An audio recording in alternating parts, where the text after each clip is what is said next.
Good morning, y'all. Today we're going to be doing 3.4.16. It is a section quiz for inputs and outputs. Go ahead and start this.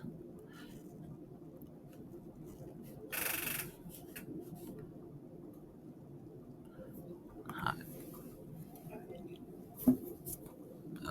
Hello?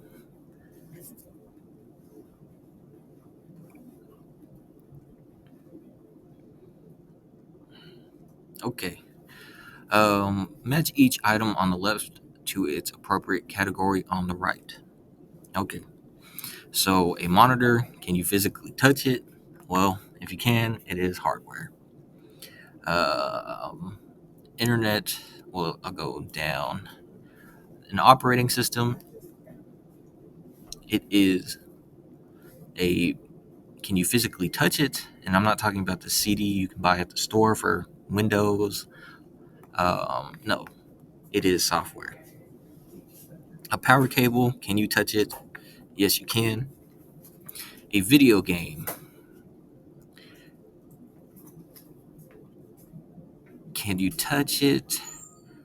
The video game itself, like the idea of it, right? I know we sell it in CDs, like you go to the store and you buy it. But ultimately, you don't need to sell it in a store. You can just download it online. CDs just happen to be a way to distribute those video games.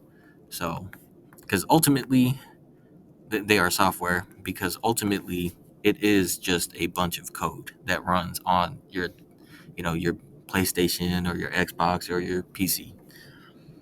An internet browser. Can you physically touch an internet browser? No. Um, like this. I mean, I guess like if you're thinking about it, like, oh, if I have a touch screen, I guess I could touch it, which I do have a touch screen. But still, same thing. It is just a bunch of code that runs on your computer. Okay. A touch screen. Yes, you can physically touch a touch screen. I would hope so. RAM. These are little sticks of RAM. I will show you very quickly. RAM stick.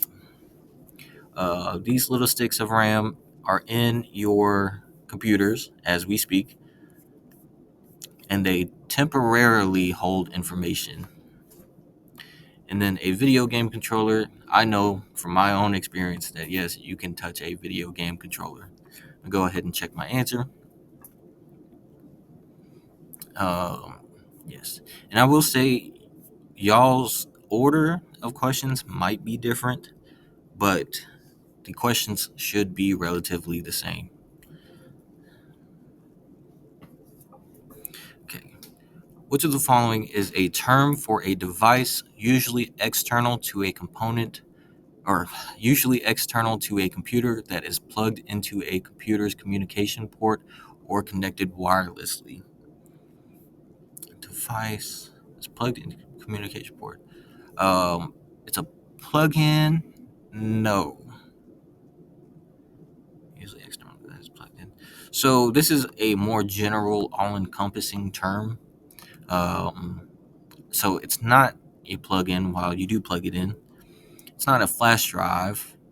Um, because the only thing a flash drive can do is store or export information.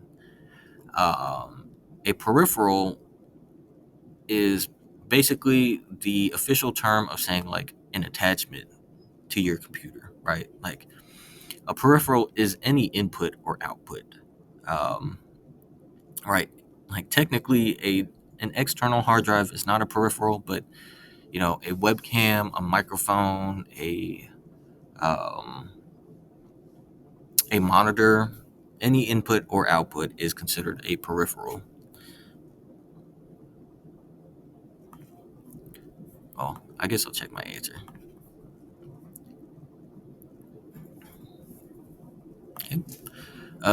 Which type of connector is commonly used for keyboards and mice? XLR, that is the audio cable. I would say no, we don't use that for mice or keyboards. TRS, that is the headphone jack. We don't use that for um, keyboards and mice. RCA, that's one of the older ones. I will show you RCA connector. It's one of these little things, and you've probably seen these before. So no, we don't use those. So it's going to be USB.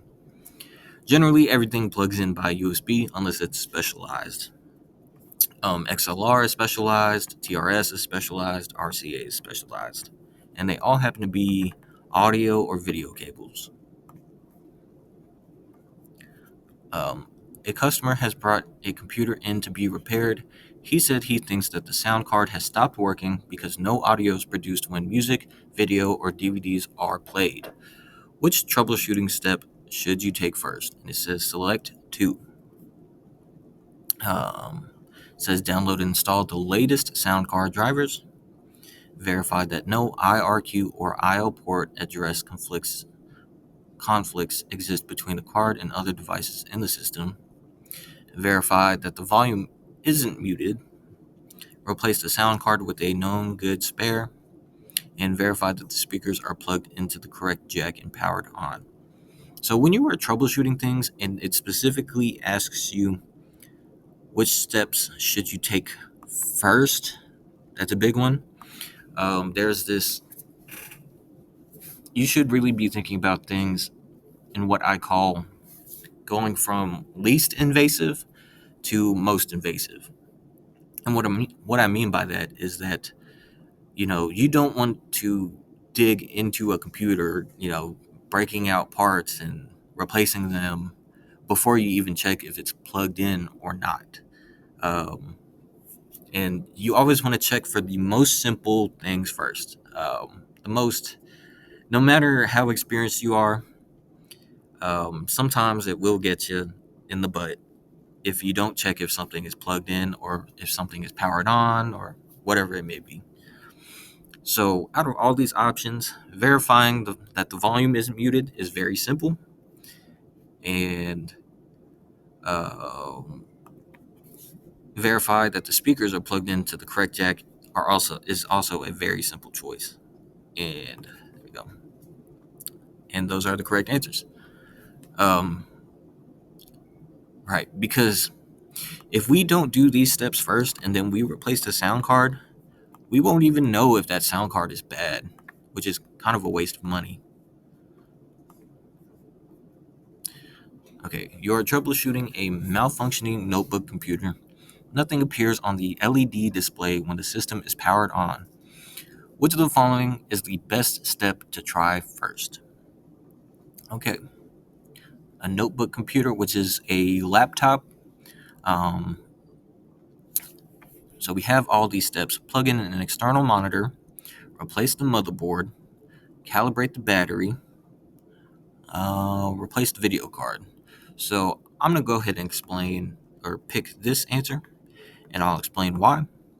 So replacing the motherboard, calibrating the battery, and replacing the video card. Replacing any of these parts is highly invasive.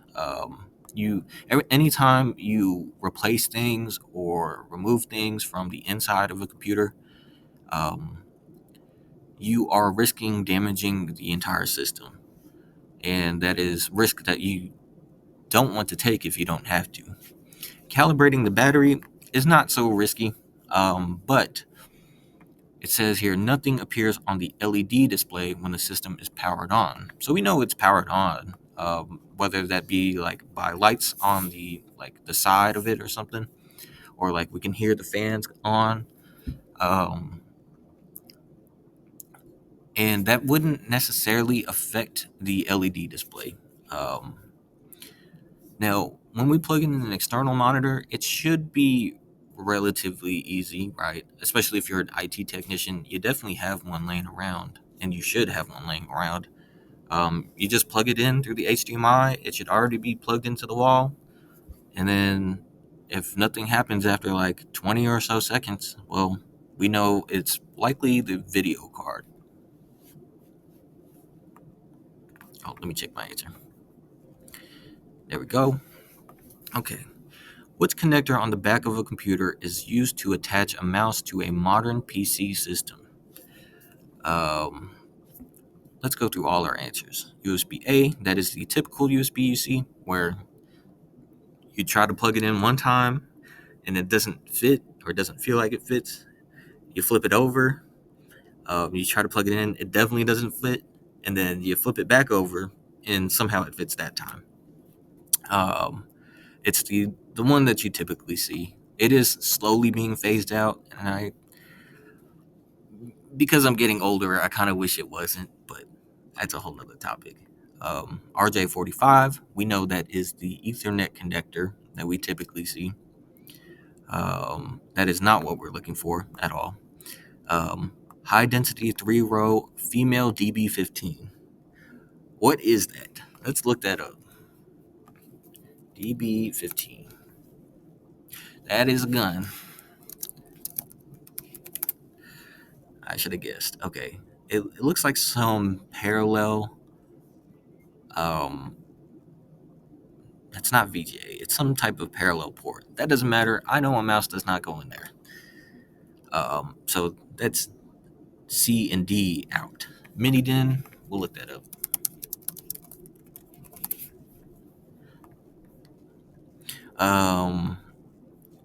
I don't remember what these are for, to be honest. Let me look it up. Use. S video PS2. Oh, okay, mini DIN. And some other applications.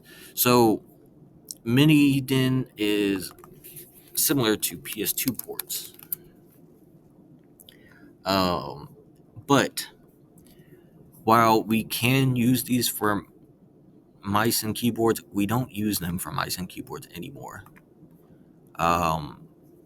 It's analog, actually. So we don't want that. And then USB-B, if you've ever owned a PlayStation 3, oh wait, no. This is a different one. I think these are typically used for printers. Yeah, here we go, printers. These are typically used for printers for the data throughput.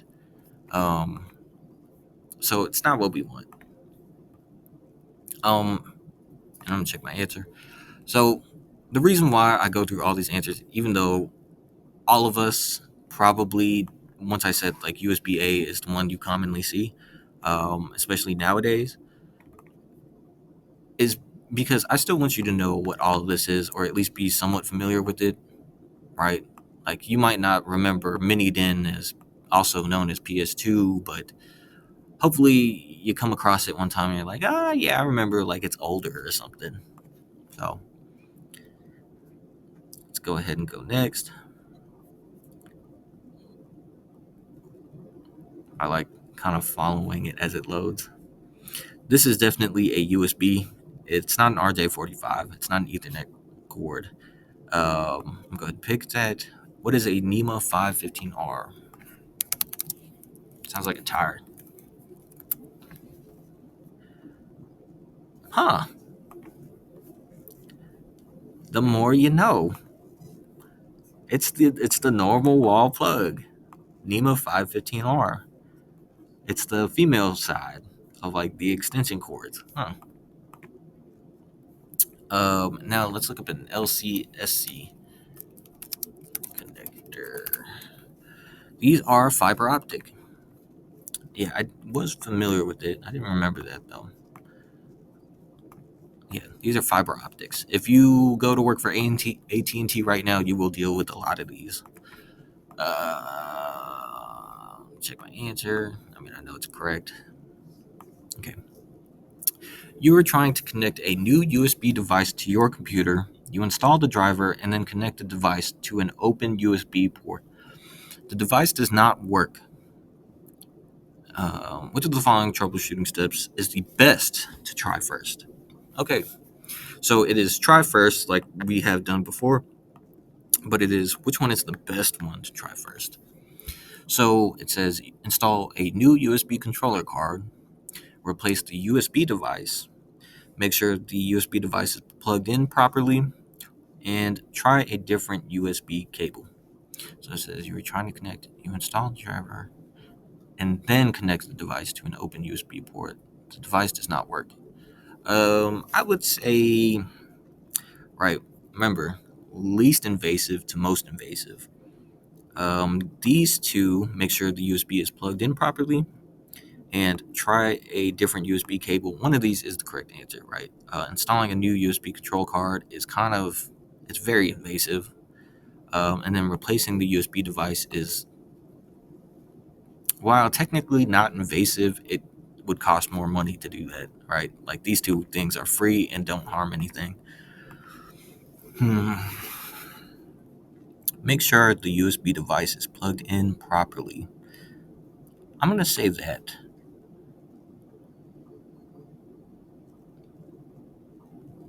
Yes, perfect. Um,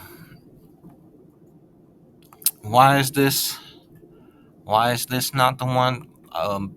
My thought was that if you tried a different cable, and you didn't plug it in properly again, you would be sold on the idea that the USB port is bad or something. Let's move on. You have just connected a new USB device to your Windows system. You use the installation disk that came with the device to install the drivers needed to support the device. After the installation, the system frequently crashes when you try to access the new device. Which of the following steps would most likely resolve this issue? Hmm. Okay. We have run the add legacy hardware wizard and manually configure the device, replace the device itself, remove and then reinstall the device, download and install the latest driver from the manufacturer's website. I want to say that one. See, this is most likely. This is not the first thing you should try. So we have to put on our thinking caps. We can't just be like, oh, this is the easiest step to make. Um, let's not replace the device because that's invasive. Um, run the add legacy hardware wizard and manually configure the device. Remove and reinstall the device, and then download and install the latest driver from the manufacturer's website. So I'm between these two, and the reason for that is because, well, the device should be working. I'm gonna assume it's pretty new. Um, yeah, new device, well, relatively new to you. And then the download and install latest drivers. So we installed it from a CD that came with the device, which means that whatever software, whatever driver was on that CD is old now. As Windows or whatever operating system you run comes out with new updates, sometimes it breaks older drivers and stuff. And I'm not even sometimes, pretty much every time. And then the manufacturers have to keep up and be like, oh, okay, like the new Windows update bricked our whatever we sold to the customers. So they have to pay people to maintain those drivers until people stop using it. Um, so I would say go ahead and download and install the latest driver. I'm gonna check my answer. There we go. Yes, new drivers should work fine. So Jeff has been asked to replace a monitor on a workstation. Which of the following device interfaces could he use to connect the new monitor? So we know that USB is typically the go-to for connecting anything to the computer, unless it is specialized. I'm going to go through the other options. So SSID is not even a connector. It is the um, so like I'll show you. Actually, I can show you this. So the more computing Wi-Fi name, that is an SSID. More guest, that is an SSID. Turbo 2329, that's an SSID. A UPS, and this is something you need to know. UPS power supply. What it is, it's a backup power supply for your computers. So if you work in like an industry where your work is very important and takes a lot of time, your company should buy you one of these. It's basically a big battery that your computer plugs into, and then this big battery thing plugs into the wall. It stores up battery, and then if the power ever goes out, your computer just won't shut off and lose all that space since you last saved. And then DVI, which is the correct answer, DVI, D cable, is this. These cables, they can come in either analog or digital. DVI-D standing for digital, DVI-A standing for analog.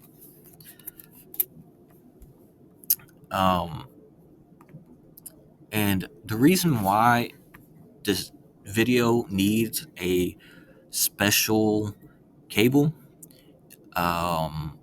is because video needs to happen all at once, right? You can't just draw it line by line. So it has to happen all at once. And I'll actually show you a very good video about that. Let me go ahead and score this. And anyone who wants to stick around can stick around for this video. We'll go ahead and look that up while that loads. Okay. CPU versus GPU Mythbusters, I think. Okay, we got a 100%. Great. Okay, so here is the demonstration why you cannot do it line by line. Video has to be all at once or you get behind. All right, I introduced to you Leonardo, and he's going to paint a picture for you guys in the way that a CPU might do it, as a series of discrete actions performed sequentially, one after the other. In 3, 2, 1. Let me speed it up.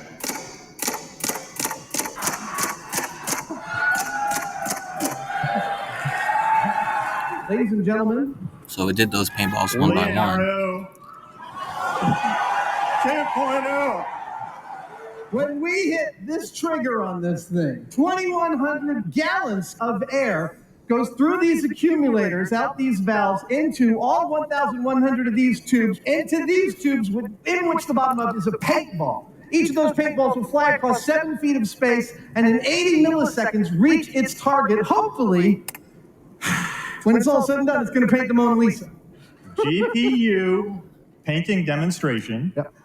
In 10, 9, 8, 7, 6, 5, 4, 3, 2, 1.